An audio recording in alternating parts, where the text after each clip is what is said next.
We're loyal. We're conscientious. We tend to be healers, teachers, therapists. We're justice seekers. We are great at problem solving. We tend to be very creative, very discerning. And I think that I used to think, I'm very judgmental, and it's like, no, I'm just very discerning. I go into a situation, I'm clear about what works and what doesn't. And I want to talk about it because I'm a verbal processor, and I don't view that as being judgmental anymore. It's like, I'm just talking about what is.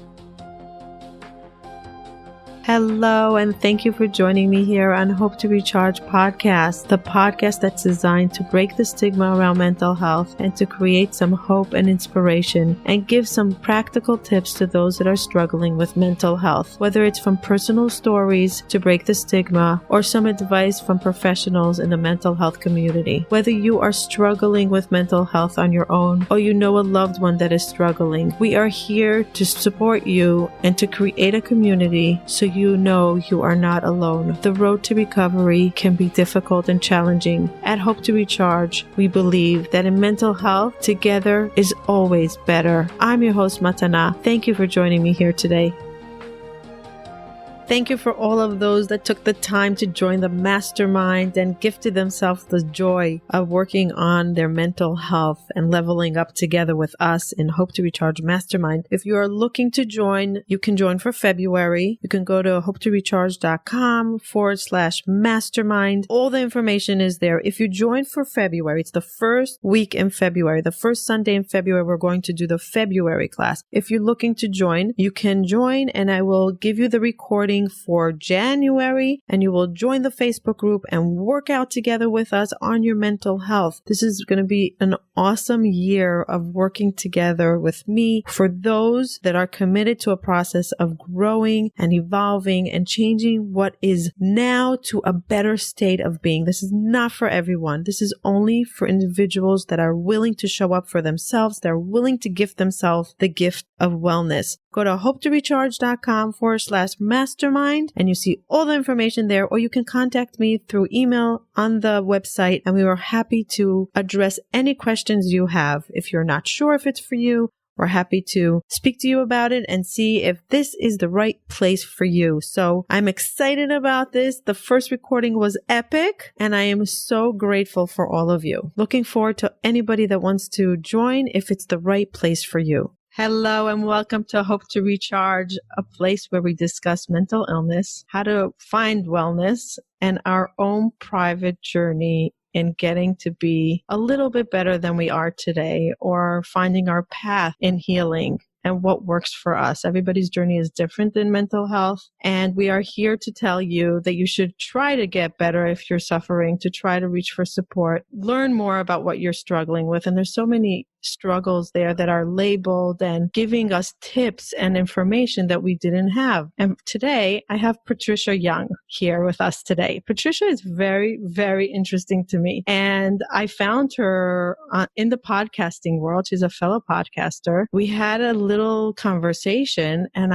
after speaking to her, I'm like, oh my gosh, Patricia, I think I know what I am. So Patricia started a podcast called Unapologetically Sensitive. It's all about highly sensitive people. Now, I didn't know that it was a real thing. And after speaking to Patricia, she told me that it's a real thing. And I was fascinated. I said, can you please come on my podcast and share your wisdom? Because this can really help so many out there that are not labeling themselves as mental health or mental illness strugglers, but they're just struggling in life because they're sensitive. So Patricia, thank you for joining me here today. Thanks for having me. I'm really excited about our conversation. Yes, I'm really excited because I'm excited for myself because I'm about to learn a lot about myself.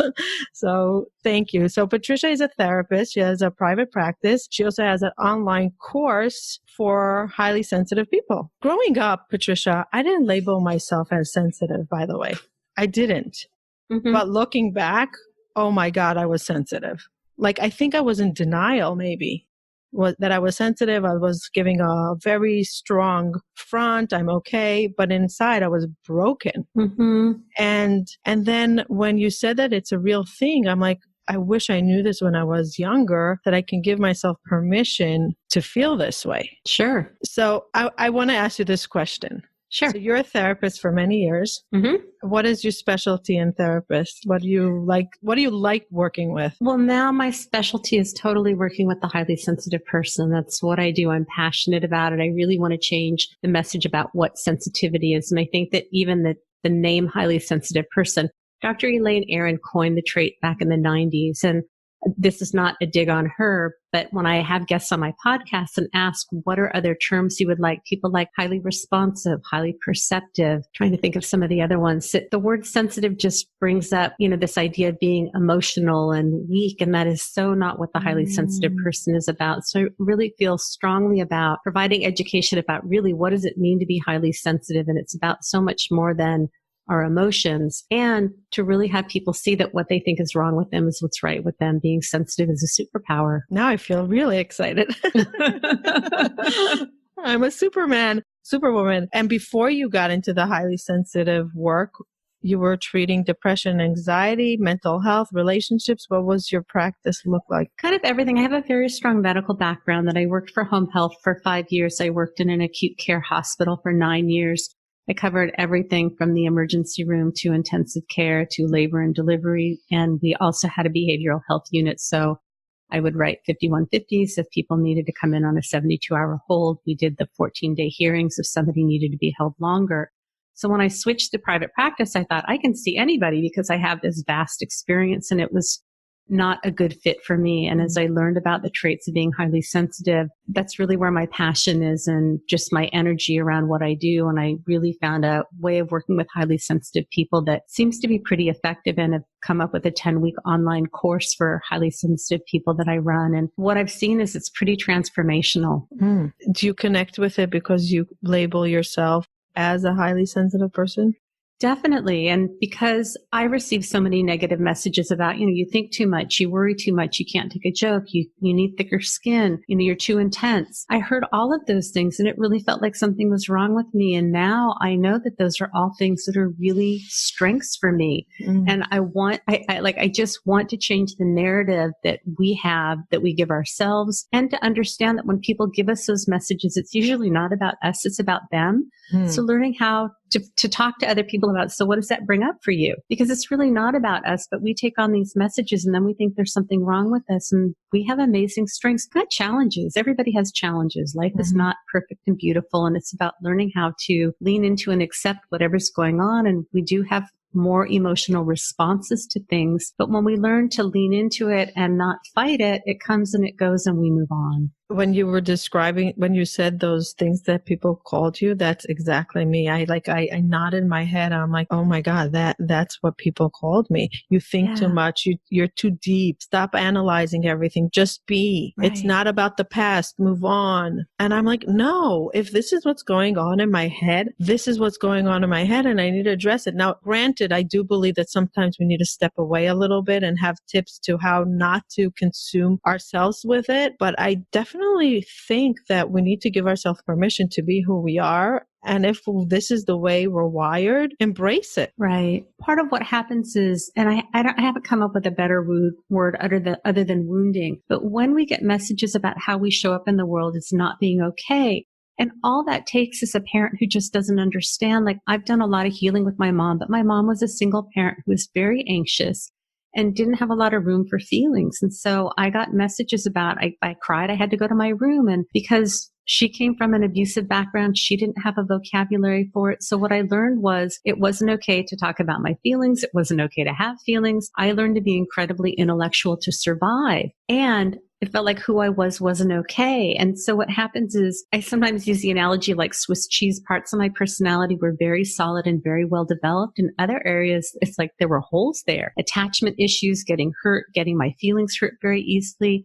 And often that gets overlaid with the trait of sensitivity. And we end up hating the sensitivity, but it's not the sensitivity, it's the wounding. I believe that if people grow up with parents that are able to help the child really embrace their traits and can co-regulate with them. So the child gets upset, the parent's able to stay calm and model how to stay calm. Then we raise kids that really embrace who they are and learn how to honor their traits. Most of us don't get that. It's not a no fault, no blame. I think parents can be very well intentioned and well meaning. We can have good childhoods, and often our parents didn't get, what they needed, so they don't have it to give to us.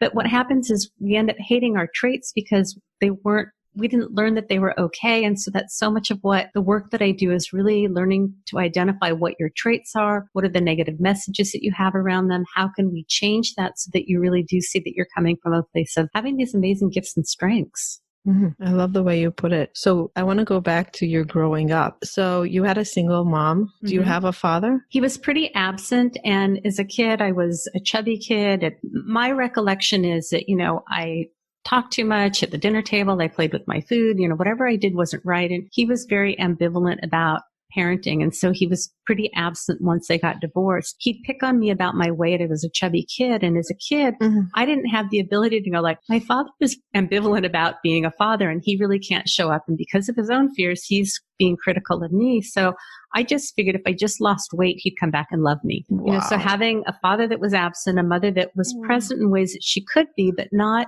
in ways that I needed. I've been in therapy for a lot of years. I've really had to work on a lot of my own wounding. And a lot of us have the wound of feeling like we're either too much or not enough. And we generally have both of those. Wow. That is so perceptive of what you were saying about your father, that sometimes they don't know how to show up. So they try to push us away maybe, or blame us for their imperfection in parenting. And granted, most parents are imperfect because we don't get the book of how to be the perfect parent until we're struggling, right? Suddenly we're like, oh no, we have a difficult child. What are we doing wrong? How do we show up? And we should be learning about parenting before we have children in general. Yes, every child is different. And yes, you can't learn how to swim until you're in the water. You can learn theories. But I do believe that with parenting, we don't give it enough time to show up properly for our children. I'm talking to myself. Maybe some of you out there are amazing parents. And I feel on my journey as a parent, sometimes I feel like I don't show up properly and I don't give them what they need. And I brought them to the world. They're my responsibility to give them the best life, to give them the best tools, and not just as like what your mother did when she didn't know, just put you in your room. Just keep quiet because it's too noisy for me. Stop playing with your food. You're just too sensitive. Whatever it is, as parents, we need to start young, not wait until we're elder children to be at a therapist saying, okay, now I have to rewire my brains. And we really have to start young. And that's why I'm really excited about our conversation. I hope a lot of parents are listening because there are a lot of highly sensitive children out there. And if we give them the tools when they're young, they can flourish when they're older. Absolutely. And what the research shows is that children that have supportive environments have very good outcomes when they're highly sensitive. But when they have difficult childhoods, there's a higher rate of anxiety and depression. And it makes sense because we don't feel seen and heard and valued for who we are. It's how we're wired, and we have to come up with ways to cover it or to adapt. Like for me, I became incredibly intellectual because that's what was allowed. So from the neck up, I've got really great skills. From the neck down, I've had to learn to reconnect with my body and my feelings. And, and we just need to be good enough parents. So even though we may not show up for our kids, it's 30% is what it takes to be a good enough parent. And I was 36. I have twin boys that are 19 now. I had my master's degree when I had my kids, and I have made some very, very poor parenting mistakes and areas where what I didn't get in my childhood, I passed on to my kids. We go to the opposite extreme. So I don't think you can do, even if you prepare, you're not prepared until you have kids, and we do the best that we can. And then they grow up and then they can get their own therapy. Exactly. Exactly. But the question is, how much therapy do they need? How much rewiring do they need on the couch? How much more? And what is that wound? Like, we're laughing about it, but some of us are walking around with real wounds that are so hard to peel off and to re-identify who we are. So yes, no one's perfect. There is no parent in the world that is perfect. It's just impossible because they also can't go into our brain. They try their hardest, but they can't go into our brain. They don't really know what's going on and what we need. And sometimes we don't vocalize what's good for us. We're not sure ourselves. So but we could try our best. And if we take little tips or we're interested, it's already a huge benefit for children. Right. I'm wondering if we can talk about what the 4 core characteristics that comprise a highly sensitive person, just so we can give your listeners a chance to really get what it's about. Is that okay with you? Yes, I wanted to deep dive, and I wanted to beforehand just give a 1 or 2 minute. How did you discover it in yourself? What was that aha moment where you discovered I'm a highly sensitive person and I'm going to do something about this? It's a really lousy story because I honestly don't even remember who told me about the trait. What I can tell you is I thought I had social anxiety. I am 56 now. I was diagnosed with depression and anxiety and ADHD and was on meds. Probably, I think when I was in my 30s, I was in a recovery home for my eating disorder. I was there for 9.5 months. They sent me to a therapist and I ended up getting on meds and was on meds for a number of years. I thought I was an introvert. And I read a lot of the graphics and the things that we see. And a lot of what's been written about introversion is really about the highly sensitive person. So I thought I was an introvert. And I think what happens as highly sensitive people is when we're young, we go into situations and we get over aroused, overstimulated, like it just feels like too much and yucky. We don't want to do it again. And then I read all these things about introversion. It's like, I must be an introvert because I like being at home. I like quiet. And then I'd spend all this time not doing things because like I'm an introvert. I'm supposed to like to be alone. And that created more depression and lethargy because I'm actually a highly sensitive extrovert, which means I want to be around small groups of people in a quiet venue for a limited amount of time. I need time to go home and recharge. We can't use that analogy of the battery for introverts and extroverts that we see. Right. That's for the non-highly sensitive person. So I don't even know when I learned about the trait, but what I realized is so much of what I'd adapted and worked with my clients, perfectionism and knowing that for the clients that I attracted, without knowing about the trait of high sensitivity, I needed to let them know that what they were doing was okay and to stop beating up on themselves because as highly sensitive people, we tend to have a really high bar for where we think we're supposed to be. So when I learned that there was a reason that this is how I was, like I knew a lot about the trait but didn't know what it was. It was just a huge aha moment. And then it's like, this is what I need to be doing. And that's kind of when it all came together. But I love this story. I love this story. First of all, can I tell you why? Sure. I love it because you went into your journey of healing for one thing and you completely came out with a light bulb that went off. Oh my gosh, I'm not all this. I'm really this. And that's your path to healing. When you think you're healing something that you're not, you're never going to heal. I love this story. I think a moment for this show, by the way, I don't know why Patricia thinks it's not a good story. I love the story. And I think it's a huge learning moment that we don't have to always go into figuring out how to really solve a big problem, but just start the process. And the process is going to lead you to your real wellness. Start it. Don't say, I need to figure it out today. I need to figure it out in a year. Just start the process and it's just going to evolve. And like Patricia, she found out that she's a highly sensitive person and she started this journey. And now she's helping so many people around the world notice that they are this, and I'm one of them. So let's go into the trait. Sure. So in the 90s, Dr. Elaine Aron started doing research on the trait of high sensitivity. It's been around for a long time, but she started doing research and coined the trait, the highly sensitive person, or the research-based trait is sensory processing sensitivity. But it has 4 core characteristics that spell the acronym DOES or DOES. So the D is for depth of processing, the O is for over-arousal or overstimulation, E is for emotional responsiveness or empathy, and the S is sensitive. I always get this wrong. Sensitive to subtleties. So let's talk about what each one of those mean a little bit more in depth. So depth of processing, we have a more active insula. That's the part of the brain that helps enhance perception, increases self-awareness. We're deep thinkers. We take in the big picture and we're always kind of wanting to turn things over and, chew on things and really understand, which can lead to some exhaustion because we're problem solvers. We tend to come up with solutions that most people don't because we're really trying to look at everything from all perceptions. We want to know what the meaning of life is. We wonder about the quality of relationships that we're in. We're aware of social justice issues. And sometimes we need to take more time to think about something and process it before coming up with an answer because we really want to get a big picture. I'm just dancing a happy dance now. I wish people can see my joy. I hope you're feeling it through my vibration. Patricia just described me and I have tears. I really have tears in my eyes because this is me always needing to figure it out. When I was dating my husband, Ari, he always said, you could never just be happy in our date. You had to figure out why I said what I said last time that I didn't even remember saying it. You had to figure out my next 2 words, and you had to analyze it. And what's our relationship now? And what's it going to be like in 10 years? And what if it doesn't work? And what if I get hurt? And what if this and what if that? And I used to be very hard on myself on that. So I'm emotional now. Yeah. Thank you. Well, this is why it's so important that we feel, we've gotten these messages that how we show up in the world is not okay. And it's really a strength. If we have time, remind me to tell you this story about my husband offering to repaint my office because it kind of depicts this, but let's stay on task. Yes. So the O is overstimulation or overarousal. Because we notice more subtle details in the environment, we're more emotionally impacted by social stimulation. So we're more likely to get exhausted by high levels of input. So it's that feeling of being stressed out. Our cortisol levels can run higher if we get too much stimulation. This may be one of the most negative parts of being an HSP because our permanent dominant culture is really about doing, and overstimulation can lead to depression and anxiety. Yes. Yeah.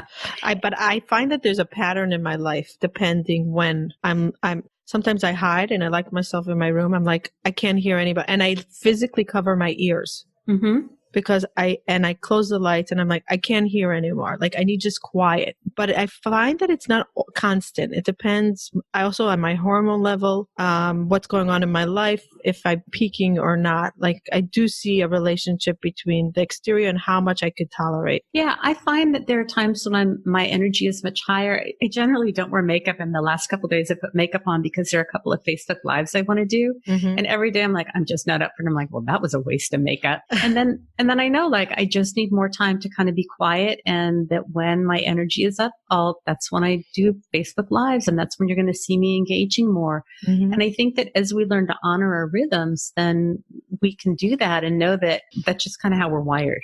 Yeah. Yeah. Beautiful.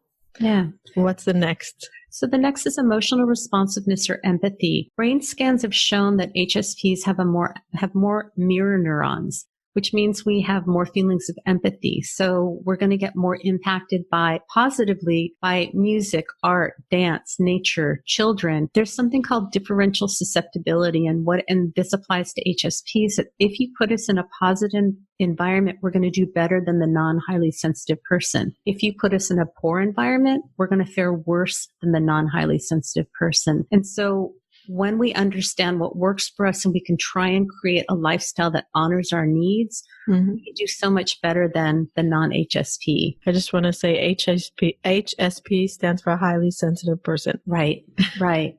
And there's a difference between emotional reactivity and emotional responsiveness. And when we have, again, I haven't come up with great language, but I'm just going to use wounding. When we have wounding, we tend to be emotionally reactive. So something happens and I get mad, I get hurt, I get disappointed, I blame you, whatever it is. When we do our work, something happens, we have an emotional reaction. We can sit with it until we figure out an appropriate, again, I don't even like appropriate, not appropriate, but until we can come up with a way to respond that is going to create more peace in our lives. And that doesn't mean that I can't express that I'm unhappy or I'm disappointed or angry, but the difference is I'm not making it about you. I'm owning what's going on for me. So we have these very strong emotional feelings, but we learn how to balance it. And also maybe communicate about it to people that are around us to understand that it's not personal to them. It's nothing about what they are doing, really, that this is how we're wired. Yeah. Yeah. And it opens a conversation and also an awareness if we need to disappear to our room or if we need some quiet time,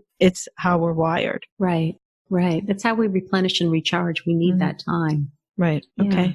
And then the last one is awareness of, it's sensitive to subtleties. So we notice details that others miss, nonverbal cues, small changes in the environment. And we notice things like when the barometric pressure is dropping. Some HSPs have perfect pitch. We tend to have more side effects to medication. We can be more sensitive to caffeine, to certain foods. We're more sensitive to changes in temperature. We may notice the sound of a ticking clock or dripping water. And then things like bright lights, loud noises, strong smells, textures of fabrics can bother us. Yeah. So that I always used to say, I'm highly sensory. I used to say, and all my kids are, I'm like, oh, they're sensory children, so they can't wear tight clothes, or they can't sleep with noise, so they're with interrupted noise. So they're all sleeping with noisemakers since the day they're born, and they can't be confined. Like I have one child that comes home in 2 seconds, he's out of his uniform and he literally does this. Oh, Like he feels, and that's the way I felt. And I get it. It's hard. And then our brain, I feel like our brain cells are just not working when our body is not feeling good. Right. There is something called sensory processing disorder, which is not the same as sensitive to subtleties. There is some crossover. I don't think I can really intelligently or with a lot of expertise explain what the difference is. So there is a small component in being a highly sensitive person, but I do want to make it clear that sensory processing disorder is something that's different than what we're talking about. Right. But there is a little overlay. Right. Definitely. The traits are very, very similar. And I'm wondering that if when people do get diagnosed as sensory, is a really highly sensitive person, maybe? Maybe that's what they're really struggling with? If it's sensory processing disorder, like both of my kids have sensory processing disorder. They did when they were young. They've outgrown it, where being a highly sensitive person isn't a diagnosis. It's a trait that we're born with. It's not due to trauma. It's not due to anything else. So does that answer your question? I think we never outgrew it. Like my husband and I are both severe sensory, like severe. Mm-hmm. And we never outgrew it, and we're not looking to outgrow it. This is who we are. My son that's 17 also. But we learned coping mechanisms, how to deal with it through life instead of suffer through it. So I do think that maybe they're misdiagnosed. I don't know what the processing part of it is, but maybe it's a cross, maybe it's a part of it. I don't know. But it's something to look into. Definitely interesting. In your course, do you teach coping mechanisms, like strategies? We have a 10-week module. And so we cover every week. There's a video that I recorded. There's another highly sensitive therapist, Jen Perry, and we worked on the course together. And so we cover mindfulness and self-compassion, identifying negative messages and turning them into superpowers, perfectionism, embracing our emotions, self-care, boundaries, communication, authenticity, vulnerability, and creating a lifestyle that honors the highly sensitive person. So every week we meet for an hour and 20 minutes, and the video is sent out before groups so that we really get that full amount of time to talk about each of those topics. And then if things are showing up in people's lives, then we definitely talk about how do you manage and how do you cope and how does that work? So how does one diagnose if they're just someone that has a few of these traits, but they're really not a highly sensitive person, or are they really that they can work on themselves? Like, is there a measure? Is there a diagnosis? Or you're saying it's not really a diagnosis? It's not a diagnosis. Right. It occurs in too many people to be problematic. It's really a survival instinct. They've identified it in at least 100 animal species. So I have some videos on my website about the 4 core characteristics. If you're interested, I can give you that information at the end. I can give you some resources where you can go. What Dr. Aaron says is, all 4 core characteristics make up the traits. But to me, it doesn't even matter whether you're a highly sensitive person or not. If you know that this is what goes on with you, you want to understand that and figure out what do you need to do in your life so that you can navigate with more ease. That's one of the reasons why I'm not really crazy about diagnoses and labels, because it usually puts us into a box where, at least for me, finding out I was a highly sensitive person felt like it took me out of the box and helped me understand this is how I'm wired. Right. And the techniques really gives us a place of comfort. This is who I am, and I could show up the way I am versus constantly apologizing for who I am and for things that come up with a highly sensitive person, just saying, this is who I am and I'm gifted and it's okay. And it's an ongoing process. It's not like we learn and then it's over. And that's one of the things with the bonus episodes that I do on the podcast is when I'm struggling with something or something that's happened, I generally, because I'm a verbal processor,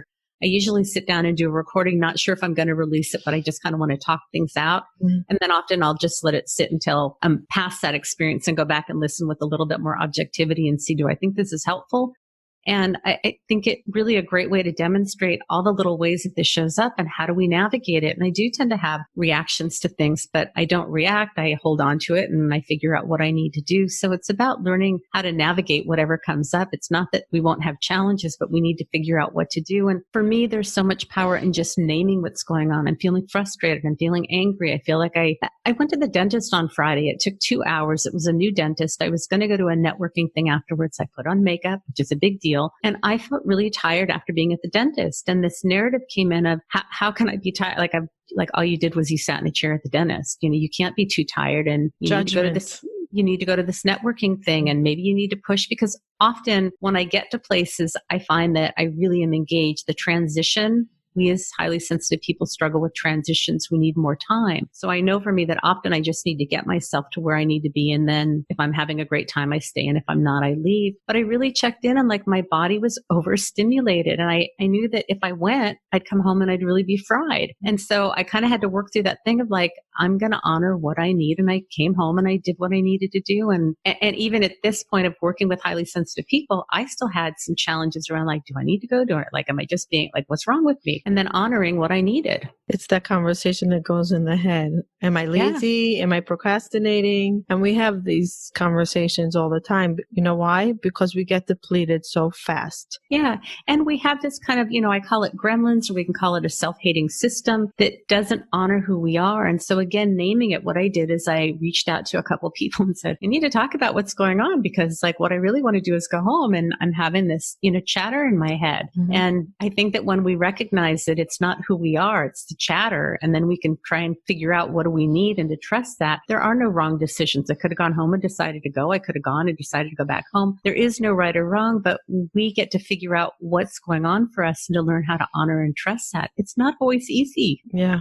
As you're talking, I remember I'm very proud of myself right now because knowing all this now, I think I created a system for myself. I used to be very reactive. Like if someone would really get me upset and I'm very emotional, I would react impulsively and then regret that what I said and I looked like a fool or whatever. And now for the many years, I pause and I let myself process what went on and what's really coming up, what's really making you feel this way. What would you want to say? What will be effective? Don't just say because you're angry. What will be effective? And I think that was a coping mechanism for me because so many years after I reacted a certain way, I used to regret it and I would feel a lot of shame. Mm-hmm. But no one taught me that. I think I learned it through my depression and my anxiety to calm down a little bit, because I do believe that my depression and anxiety came was like a tumbling down, crashing of emotions that were building up. Mm-hmm. So it was a gift for me. But if someone doesn't have that aha moment, they're still struggling. Right. There's just a lot of skills that we don't get. And so it's important that if we don't have them, that we find places where we can learn skills and practice and do it safely.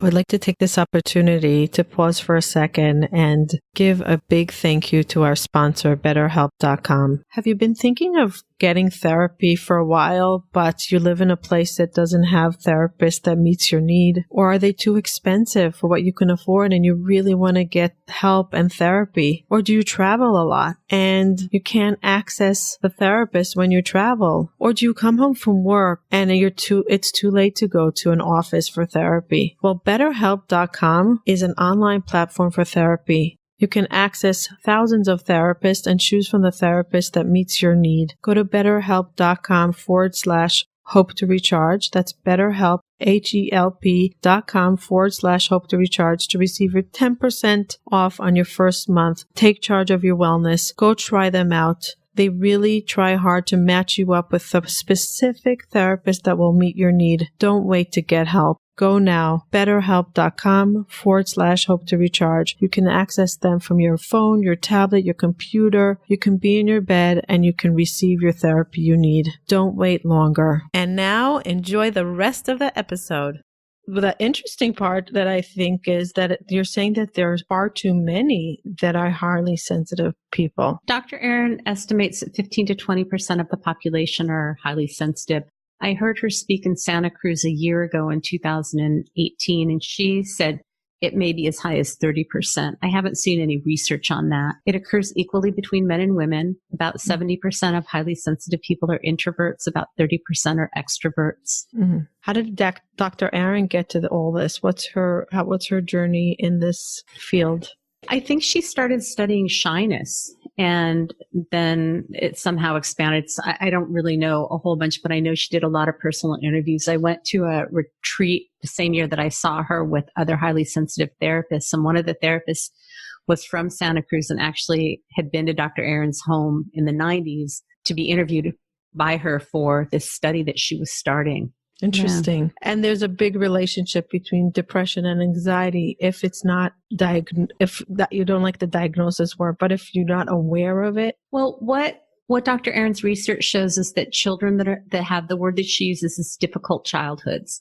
Mm-hmm. And what I anecdotally think is all it takes is having a parent that doesn't understand our trait, that's enough to create anxiety and depression, because ideally what we want is a parent who understands who we are and can mirror and help us embrace our feelings. And when we don't have that, my mom's a highly sensitive parent, but we didn't know that when she was raising me. So she didn't have that awareness, but I felt like how I showed up in the world was not okay. Mm-hmm. And how can you not, as a child, feel like how you are wired is okay if you're getting messages about, shrug it off. You're too sensitive. Why are you worrying about that? You're so emotional. How can we not feel okay with ourselves? And I really think that I want to be very clear that depression and anxiety are real diagnoses. Medication is valuable for people. So I am not taking a stand on whether any of those things are real and people need medication. What I can say is through doing healing over many, many, many years, I made a choice to go off of medication. And for me, I think a lot of what I struggle with mood-wise is about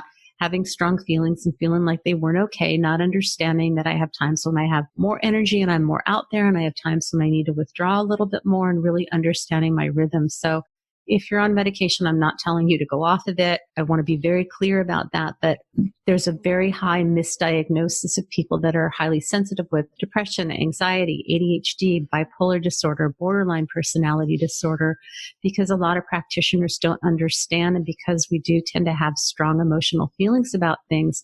And I remember telling my psychiatrist, overwhelm is the biggest thing I struggle with, how overwhelmed I was all the time because I'm processing so much and I'm taking in so much information. And we do tend to run more on the anxious side because we anticipate often, and this is anecdotal, so if you've heard otherwise, please believe whatever you've heard. I know for me that I typically go to the worst case scenario when something is happening. That's just the way that my brain goes. And then I know okay, so there's a party and what if I don't connect? And what if it's terrible? Okay, so what's the best possible outcome? Oh, I might connect. I might have a great time. Having that awareness and knowing that that's just where my brain goes to. And it doesn't have to be what the truth is. So learning to work with how we're wired, but we're also great at troubleshooting and predicting and forecasting. We're people that we carry purses. We probably have Band-Aids and aspirin and, everything that anybody could ever need, an EpiPen just in case. It's so funny. Whoever picks up my purse says, "What do you carry in here?" And my husband always says, "The world. And if there was a second world, the world would be in there." Yeah, exactly. And so we can view that as something terrible, or we can go I just like being really prepared for stuff. 100%. And I feel like each one has their own way that they can deal with it, their comfort zone. And the place that they say, okay, this is a little bit overdoing it, and even exercise with it a little bit and say, okay, let me leave this at home and see how I feel. If it gives us too much anxiety, it's not worth it. But if it gives us a little bit of a less neck ache from our pocketbook, our purse, so maybe it is, and it didn't give us so much anxiety. So we can work with it and see where it's going. And as you said, each journey is individual in this highly sensitive journey, and we have to see what works for us as individuals, but knowing it is the first path to understanding, which is great. I wanted to ask you if we can give a few tips to parents that are listening here and saying, oh my gosh, maybe that's my child. What should be the first thing that they should do or interact with their children? Should it be a conversation? Should it be a book they should read? What should be the first step? The parent really needs to learn as much as they can about the trait of high sensitivity. And Dr. Elaine Aron has a book called The Highly Sensitive Child. So that's where I would start. And there are a couple of books that have been written for children about being sensitive. I think it's most important for the parent to really understand about it. And chances are the parent has biases about sensitivity. So to really, if it means having to work with a coach or someone to learn a little bit more about how to interact with their kids, because I can't tell you, I love watching shows about dance, and I can't tell you how many times I see people say, don't cry. It's these are kids that are competing for a world championship and they don't win. Crying is a really healthy response, but I can't tell you how many times I see that on, the types of shows that I watch. Crying is okay. It's a very healthy response. You should be disappointed. So I think that we have things that we say that are really unhelpful. And what we really want to do is to teach our children to embrace whatever feelings come up for them, for us to learn how to stay calm and co-regulate, and then to learn to work with our kids, because oftentimes highly sensitive kids tend to be very emotionally, get overwhelmed and overstimulated very easily, and they have a lot of meltdowns because they're overstimulated, but they don't have the words for it. You know, when our kids act in ways that tend to be really unloving, they usually are needing something and they don't know how to tell us. And so it's not our job to discipline them. It's our job to figure out what it is that they're needing that they're not able to say. Do you think that maybe sometimes kids use it as a power tool? Like, let's say they have an amazing empathetic parent, but they realize that the tears is what brings the empathy out. Do you think that's okay? I really prefer to not use the word manipulative with kids, unless we're talking about, you know, a child that has some kind of diagnosis, which I wouldn't even want to go into. No, I'm talking about a little child, 4, 5, 6. Like, they're so little, they don't even know that they're doing it.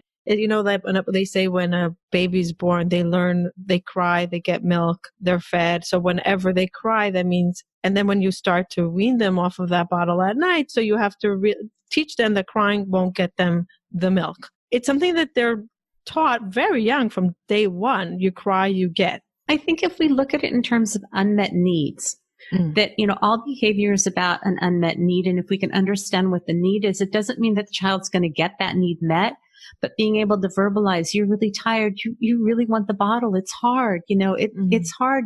You really want to, you know, you really want to nurse, and we're not going to be doing that now. You name it, and you have a lot of empathy. That's, I think, where the healing is. And I think, for me, to look at behaviors being manipulative, kids just have needs that they're trying to get met and they don't know how to do it.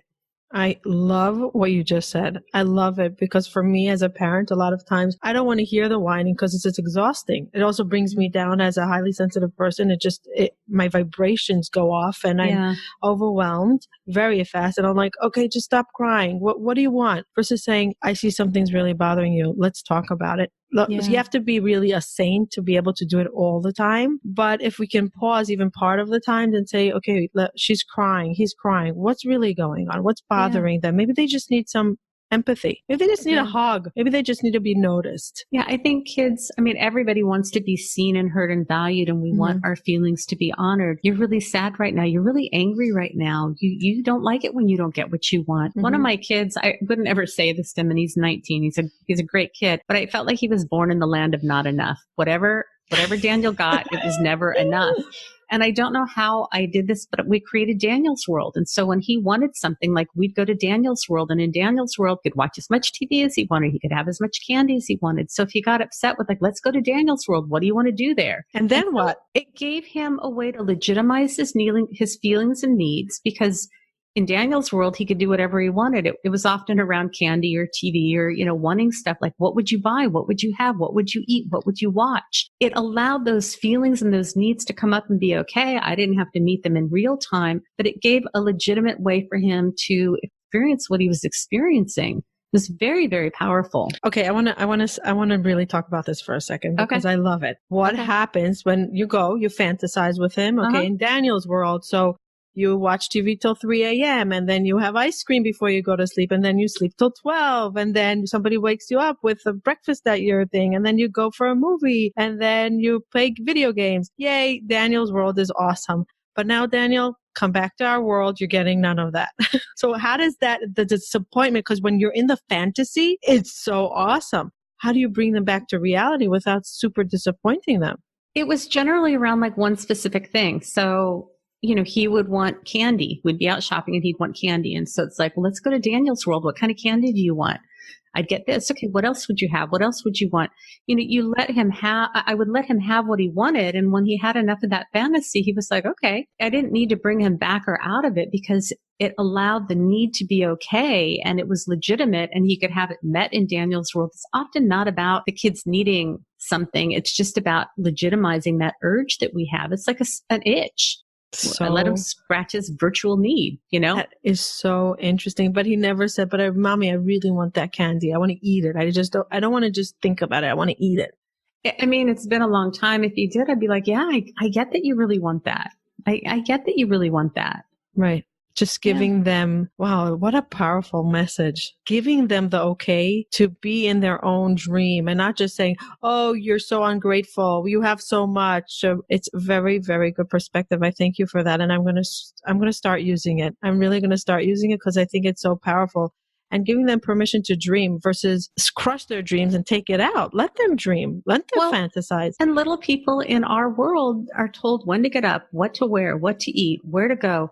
They have very little control and power. And so, this isn't going to work for every kid. You'll know if this works for your kid. If you try and it doesn't work, this isn't the thing for your kid and you're going to need to come up with something else. But it's a way of giving them a way to have full control and power over whatever they want to do. I remember one time my twins were very young. I don't even know what possessed me, but somehow we made a joke about them tying me up and putting me in a box and what they would do to me. And they laughed and they felt so powerful. And it's like kids need to have that sense of power. They didn't tie me up. They didn't put me in a box. They didn't do anything wrong. But just that fantasy of having control over mommy, they loved it. Yeah, I really like that. I like that thought. And I think it works for adults as well. A lot of times because we're afraid of rejection, it could be someone telling you something and you're like, oh, that's not going to work. Instead of tell me more about it. It could be the craziest thing. I practice this with my husband a lot now. I'm like, tell me your dream. I want to hear about it. And he used to roll my eyes and that shut them down and shut their dream down. And what a shame. Dream. And I'm a dreamer. I'm a huge dreamer. And if someone would shut me down, it'd be hurtful. It could work for adults as well. And talking about adults, let's say someone's living with a highly sensitive person and it's getting to them because they're really hard to live with because everything is analytic and everything is like a deep thought and everything has an outcome or something that triggers it. We need a lot of downtime. What do we do with relationships that are having a hard time dealing with a highly sensitive person? So I want to just comment on the perspective that the problem is the highly sensitive person, that relationships are hard. I don't care who you are. Relationships are challenging. And I think that this is where we buy into that it's the highly sensitive person that's a problem. And people often attract opposites. And the things that we loved about our partner are the things that drive us absolutely up the wall. But it would be just as easy to say, well, my partner is shallow and my partner doesn't remember things and my partner has no emotional capacity. I mean, we could have the same conversation about what's wrong with my partner who's not an HSP. I really would like to take that away from it being highly sensitive person versus non-highly sensitive person to both people really understanding what the other person needs. And there are things about our partners that we're going to love and there are things that are going to drive us crazy. I've been married for 22 years. It takes work to be in a relationship and being able to talk about what bothers us. And my husband and I joke that there are certain ways I'll go you're so freaking sensitive, like things that I'm not aware of. We have hardwood floors. And if I walk into the bedroom at night with clogs on, he's like, it's so loud.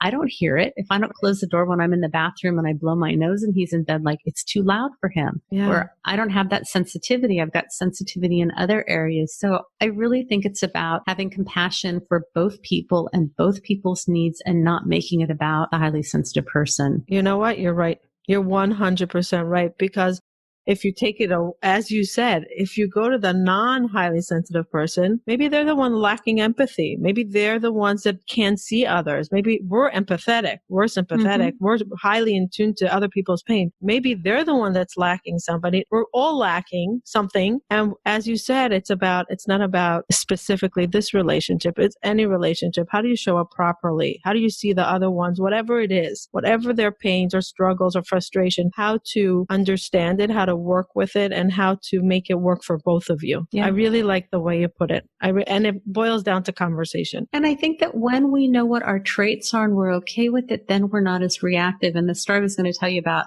the paint is I have a room in the house that I saw clients in and my husband painted it for me and it was bright yellow before and we painted it really beautiful, like a soft turquoise. But there were places where I could see the yellow poking out and there's some blue on the ceiling and I'd go in there and those details really bugged me. I never said anything to him. My husband was incredibly gracious to offer to paint it. And when my son went off to college and I moved back into the room that I had before we had kids, my son offered to paint the room. And I told him I really appreciated it and I was going to pay somebody to paint it. And he's like, how come? And I told him, he's like, well, does it affect you when you do therapy in there? Do your clients notice? I'm like, no, but I notice. And he says, you're so picky. And I'm like, yeah, right.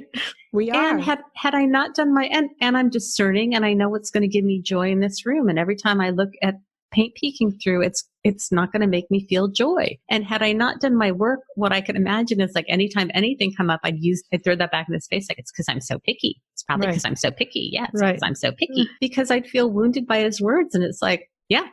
Own it. Yeah. Own it. Yeah. I think that's the biggest lesson from this episode is own who you are and talk about it and share what you need. Like if it was me and it would drive me crazy, I would find a nice way, obviously in a nice way, say, you know what? I love the way you painted and it's awesome, but that really, really bothers me. Is there any way we can fix it? Or next time, there's a way to say everything. And it's important to communicate it because the other person is also lost in the dark. Like, why is she moody? Why is she shutting down? Why is she running away? Why does she need to prepare so much when she travels? What's the anxiety? And when we share what we need, it's understood and respected and usually given and granted. And I think that when we know enough about our trait and what we need, that we tend to not be as emotional or moody or shut down, or I see it coming and I can go, I'm getting really crabby, or, I overdid it today and I'm going to go to the bedroom and I need some time. That when we know that it's coming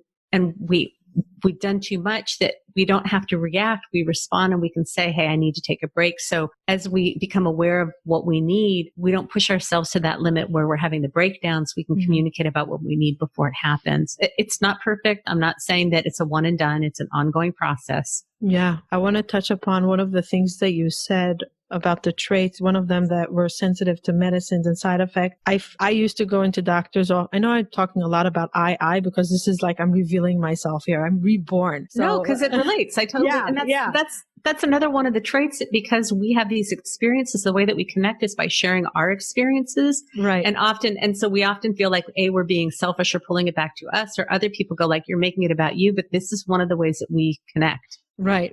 So it's still to today, if I go to a doctor, my first thing will be, don't just give me any medicine. I need the research. I'm highly sensitive. I'm going to have every single side effect that's on that piece of paper. And they're like, oh, you're just saying it's in your mind. I'm like, no, every hormone, every birth control, I had a side effect. And why am I saying this? Because a lot of people reach out to me about their depression and anxiety. And I say to them over and over and over, go to your psychiatrist and work through the meds. A lot of our side effects make it worse. And for me, it was crucial to find the right cocktail. And I believe that my first panic attack came from being on the wrong birth control. I really believe that it was that. And people may roll their eyes and say, it can't be. It can be. And I felt it. I feel shaky. I feel like sometimes things are crawling in me. I know that I'm going to be sensitive.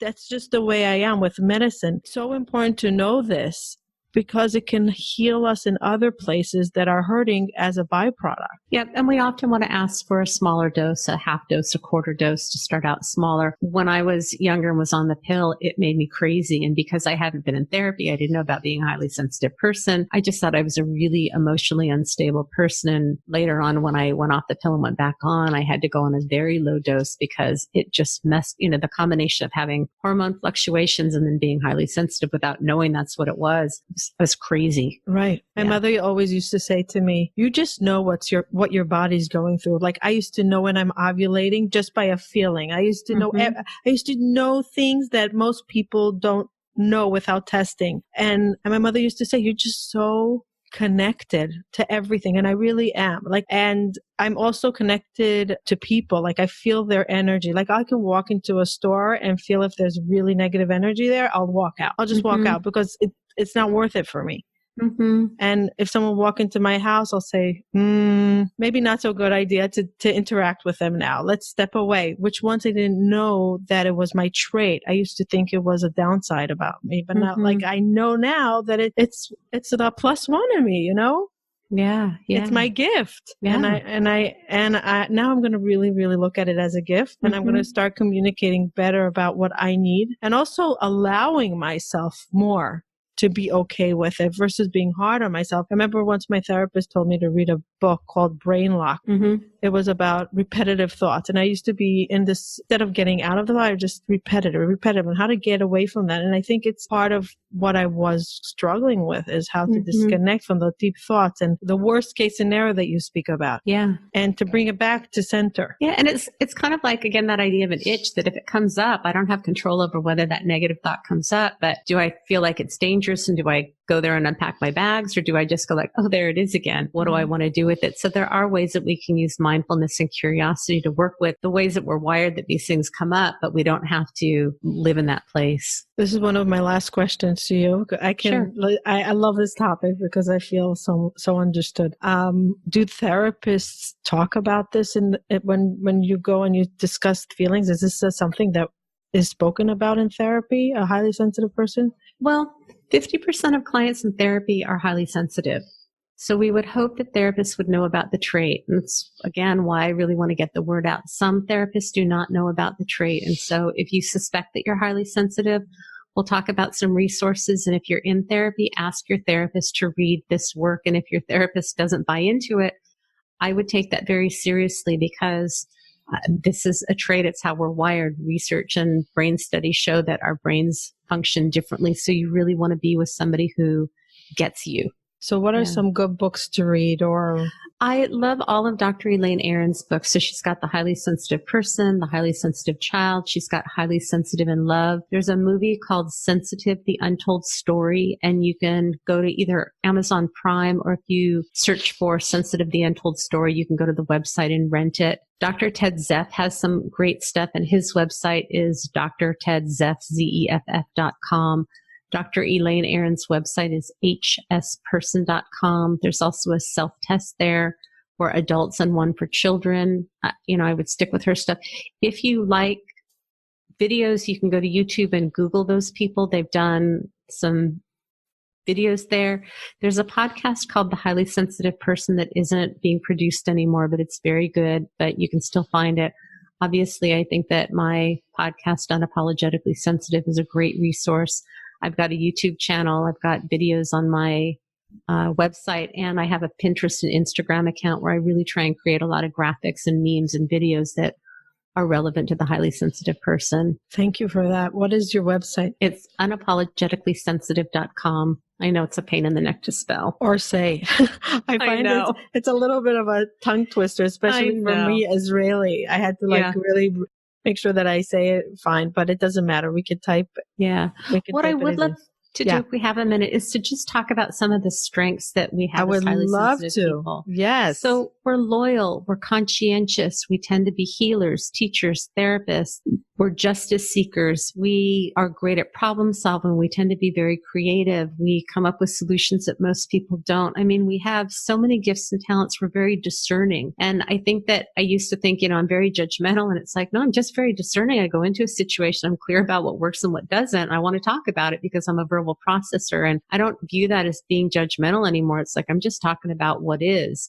So I think that when we can turn what we think our weaknesses are into strengths, it's such a shift for us, and we need to change that dialogue for ourselves. I mean, I was ordering in a restaurant the other day, and I said, I'm the problem child. And it's like, I don't know why I do that. I'm not a problem child. I just have certain things that work for me and that don't. So, even being an empowered and educated HSP, that's a little notch that kind of puts me down a little bit if that's how I'm communicating about my needs to somebody. My needs are valid. Yeah. Oh, I love that. And thank you for highlighting our strengths before we leave, because it's so important to know that we are so powerful and our struggles are worth it. Yeah. And embrace it. Absolutely. It's so, so important. Do you have these lists on your website? Of the strengths? Yeah. I have some. I don't have a lot. Maybe I'll make a list as a post and we'll connect it, because I think it's powerful. I think it's really powerful and very important for us to, because we get hard on ourselves, to look at it and go into our power mode versus our frustration mode. Yeah. That would be good. Is there any other message you would like to share with the audience? Just that how you are is just right. You're not too much. You're not enough. That how you are is just right. And if any of this resonates with you, just learn as much as you can because you want to become an empowered and educated HSP so that you can advocate for yourself and you can educate other people because the world needs us. The world needs to have empathic, caring people that want things to be right. Wow. Thank you so much for all this knowledge, for giving me a sense of belonging. Really, you gave me a sense of belonging. That's why I was so excited to have you on my show, because I said, this is going to be a gift to myself more than my audience. I know that I'm going to grow from this and I'm going to take my audience down the path of excitement with me on this show. I must say I was very selfish with this one because I wanted it more than anything for myself. So thank you. And you really helped me. And I have so much to learn now and to know that I can learn and to want to be who I am and to embrace it. So I really have so much gratitude to you. Thank you. I want to just ask you the last question that I ask most of my guests. What does hope mean to you? Wow. I don't do great with questions on the spotlight. So let me see what I can pull out of my hat. Take your time. I think, I don't know if I use the word hope as much as optimism. I think it's just knowing that things will get better, that things will work out, that something bigger than me is working to know that the world is a place where things work out. I talk about like my inner Eeyore, which was created to protect me, which is like nothing's ever going to work out. People screw you over. Don't count on anybody. Everybody disappoints you. And so that was created to protect me. And so I think that there really is a part of me that knows that everything will always work out and then my needs will be met and then I'm going to be taken care of. I guess that's my answer. I actually love it, by the way, because it's just a place that's good. Like at the end, it might feel hard, but the end, everything is okay. Like it's good. Yeah. It is good. I've seen a post that's like, it's a bad day. It's not a bad life. Yeah. Very, very, very nice. Thank you for joining me here. If you feel like you're anything like what we spoke about, I highly recommend you check out Patricia Young. You're on all platforms, right? Yep. It's everything is pretty much under unapologetically sensitive. Okay. Definitely check her out. And it feels so good to be understood and feel a sense of belonging. So really check her out. Join her conversation, bring to her conversation, empower somebody else. Maybe by you sharing your story, you'll empower somebody else to look inside them and feel a sense of belonging. You might change a person's life. You might change a child's life. You might change a relationship. So let's be the advocate for highly sensitive people out there in the world. And together we can make a better place. Thank you for joining me here. And you can join us on Hope to Recharge Facebook group to share your thoughts. If you have anything you want to add on this episode, please come and join our conversation. Thank you and bye till next time. Thank you for joining us and taking the time to listen. I really appreciate it. Please hit the subscribe button so you can hear further episodes. If you are listening to us on iTunes, please leave feedback and ratings below. Let us know if there's any topic that you would like to hear from us in the future. Bye till next time.